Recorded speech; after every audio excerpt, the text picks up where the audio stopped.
악성 채무 탕감해주는 게 형평성에 맞대. 형평성이 뭔 뜻인지를 알고 쓰는 말이야? 야, 재명아, 형평성은 말이야. 네가 재판을 받는 게 형평성이야. 은행이 못 갚을 채무를 받아내는 게 부당이득이다. 이건 뭐야? 돈을 빌렸으면 갚기로 약속을 했잖아. 그럼 약속을 지켜야 되는데 약속을 안 지킨 놈의 부당이득을 챙긴 거지. 달라고 하는 은행이 부당이득이야? 이런 애가 어떻게 민생, 서민, 경제를 위하고 나라를 위한다는 거야. 말도 안 되는 생각 갖고 있는데 은행이 10명 중 1명이 못 갚을 걸 계산해 9명에게 이자를 다 받아놨는데 이것도 무슨 말이야? 못 갚은 1명에게 끝까지 받아낸다. 이중으로 받는 거야. 이게 무슨 지 혼자 망상 속에서 사나 얘는? 그럼 어디에 근거한 내용이야? 아니 9명에게 그 1명의 이자 것까지 계산해서 받아냈다는 건 어디에 근거한 거며? 그럼 못 갚은 1명이 잘못인데 못 갚은 1명에게 받아내는 게 잘못이라는 거야? 그게 이중으로 받는다는 게 또 무슨 말이야? 그게 부당이득이다? 은행이 예측했던 위험을 다 비용으로 받은 만큼 부실 채권을 끝까지 받을 필요 없. 어떻게 이런 생각을 할 수가 있지? 오히려 지금 이재명의 이 주장은 야 너희들 빚진 놈들아 니들의 빚은 니들의 이자는 이미 다른 애들이 다 갚았다. 그러니까 갚을 필요가 없는 거 아니냐라는 시그널이 되잖아. 이게 자본주의에서 말이 되는 겁니까 지금 이게? 은행이 이딴 걸 계산해서 한 명에게 받아내면 안 된다는 식의 논리가 어떻게 나오냐고. 아예 갚지 말라고 하지 그러냐. 국민들한테 갚지 마. 이제는 은행이 나쁜 놈이야 은행이. 은행이 나쁜 놈이야. 은행이 이중으로 받는 아주 못된 놈들이야 은행이. 야, 이 이재명의 임시정부가 어떻게 나라를 망칠지 잘 보여주는 발언이에요. 그러니까 지금 이재명은 부동산을 대출받아서 사겠다는 사람들도 나쁜 놈들이고 이자를 끝까지 받겠다라는 은행 놈들도 나쁜 놈들이야.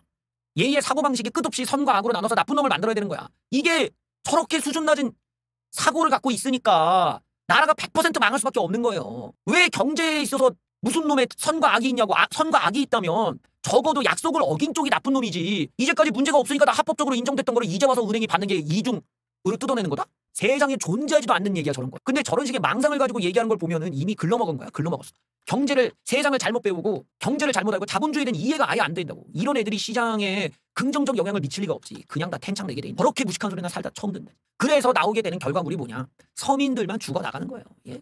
월세 120만 원 더 내. 우리가 규제를 하면 어떻게 된다? 월세 올라 전세 올라야. 점점점 전세가 준전세 형태로 바뀌고 점차 월세로 형태가 바뀌면서 서민의 주거비 부담이 가중되고 있다. 초강력 대출 규제로 월세 부담이 한층 가파르게 오를 것이다. 부동산의 호가가 떨어졌다고 좋아하고 있어. 야 월세가 오르고 전세가가 오른다고 이 멍청한 놈들아. 근데도 그냥 딴소리 하는 거야. 그리고 지들 월세가 그제서야 오르고 피눈물 나면서부터 이제 얘기가 달라진 거지. 대가리가 깨지니까. 예, 집주인에게 유리한 월세 비중이 더욱 늘어나고 있는 것이다 라는 거야.